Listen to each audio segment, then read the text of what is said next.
안녕하세요. 안녕하세요. 작가 반지상입니다. 네. 오늘도 이 집에 왔습니다. 부천에 빈집, 공실. 그래도 이 빈집을 촬영 장소로 사용한다고 생각했던 거는 거의 신의 한 수였던 것 같습니다. 예. 이게 원래 공실일 때 마음이 굉장히 불편한데 지금 뭐 문의도 거의 오지 않고 있어서 그래도 비어 있는 집을 이렇게 촬영 장소로 사용하니까 마음은 조금 편해요, 상대적으로. 그래도 촬영 장소 없어도 촬영 장소 없는 게 차라리 사실 더 좋긴 한데, 그래도 이렇게 이 촬영 장소로 사용할 수 있다는 게 그 사실에 감사합니다. 오늘은 어떤 얘기를 말씀드리려고 했냐면, 제가 퇴사할 때 그 얘기를 한번 해보고 싶어서요. 퇴사할 때 여러 가지를 고민했거든요. 어쨌든 퇴사할 때 뭘 고민했냐면요, 뭘 해야 될까라는 거였어요, 당연히.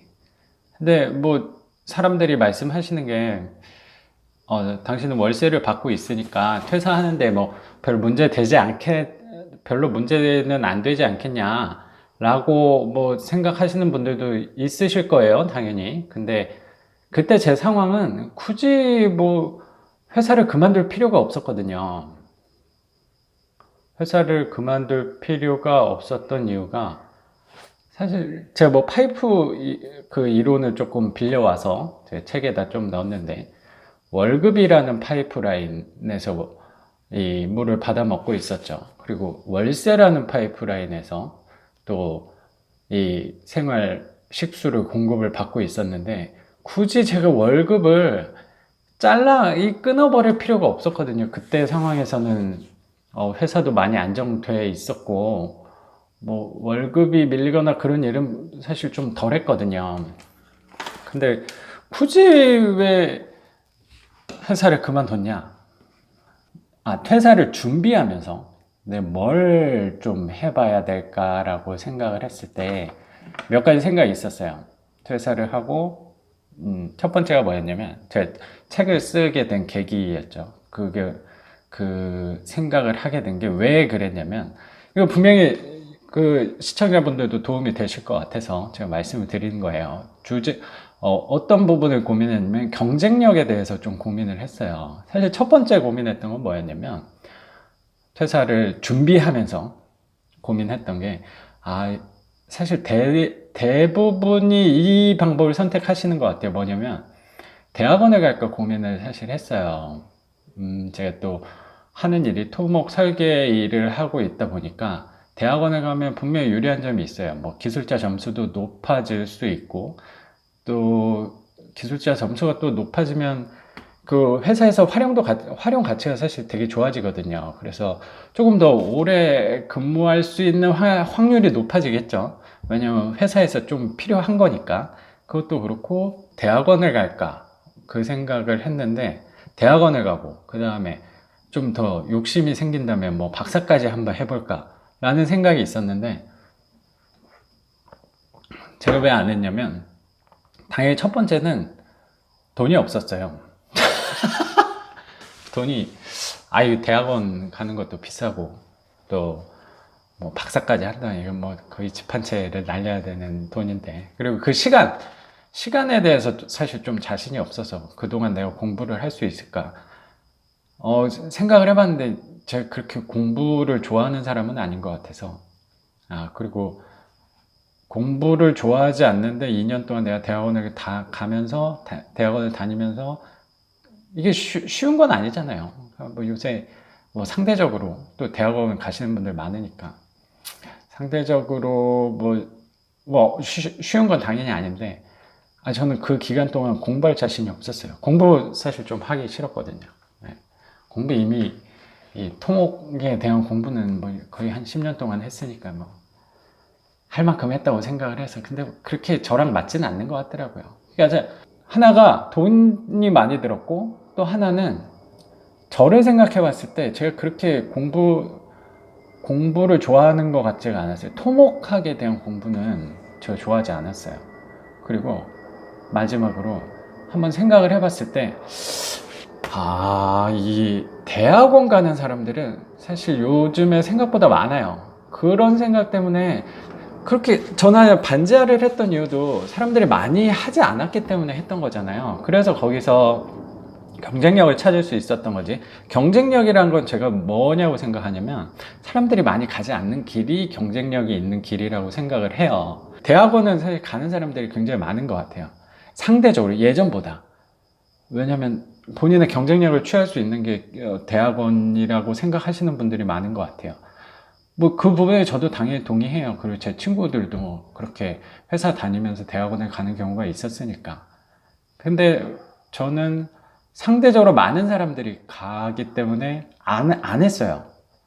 제가 방금 말씀드렸지만 반지하에서 경쟁력을 찾을 수 있었던 건 싸게 살 수 있었기 때문에 경쟁력을 찾을 수 있었던 건데, 싸게 살 수 있었던 거는 제가 특출나게 머리가 좋고 막 분석을 되게 잘해서 사람들 심리를 다 파악해가지고 싸게 살 수 있었던 게 아니고, 사람들이 단순히 많이 보지 않았기 때문이었거든요. 근데 대학원 가는 거는 사람들이 많이, 대다수가 좀 보는 길이라고 생각해요. 자신의 그런 자기 개발을 할 때 많이 생각하는 게 대학원이었던 것 같아요. 그래서 저는 그 길은 아예 제외를 했죠. 그리고 두 번째로 본 게 뭐였냐면, 자격증에 대해서 생각을 했어요. 자격증이 어떤 자격증 말씀드리냐면, 토익이나 그런 다른 컴퓨터 자격증 그런 거 말씀드린 건 아니고, 제가 토목 설계 회사에 있다 보니까 어느 정도 경력이 쌓이면 참고로 저 토목 기사 자격증을 갖고 있거든요. 그런데 그 자격증을 취득하고 실무 경력이 제가 알기로 한 4년인가? 4년 정도 있으면 기술사를, 그 실무 경력 4년이 있으면 기술사를 딸 수가 있어요. 근데 기술사가 생각보다 쉽지가 않아요. 당연히 모든 자격증이 마찬가지죠. 근데 그 자격증을 또 한번 따볼까라고 생각을 했는데, 그것도 사실 아니라는 생각을 했어요. 기술사 자격증 갖고 있는 사람들이 제 주변에 조금 있거든요. 또 이 업계에 있다 보니까 당연히 저는 쉽게 볼 수 있겠죠. 근데 많은 수가 갖고 있지는 않은 것 같아요. 오히려 대학원을 가는 사람들보다는 주변에 분명히, 여기 시청자분들도 주변에 사실 한두 분 이상이, 되게 많은 사람들이 대학원 다니는 사람을 쉽게 찾을 수 있으실 거예요. 저는 그래서 대학원을 안 가야겠다고 오히려 생각을 했던 거고, 기술사 자격증은 상대적으로 좀 적어요. 제 개인적인 사례 안에서는. 근데 기술사 자격증을 갖고 있으면 분명히 그 회사 안에서 좀 수명은 연장될 수 있다고 생각을 해요. 길어야 5년? 정확히는 모르겠지만.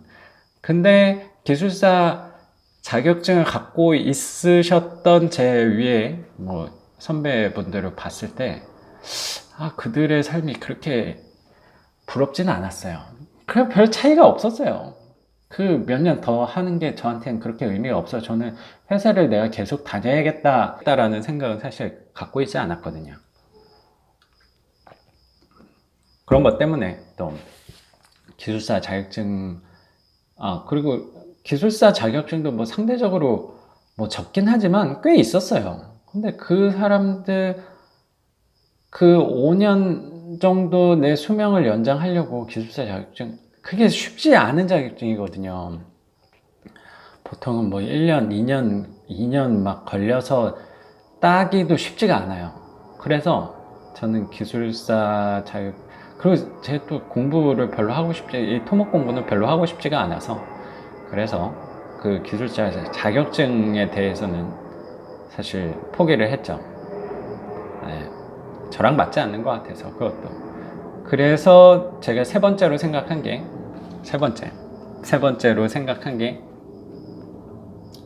책을 써야겠다는 생각.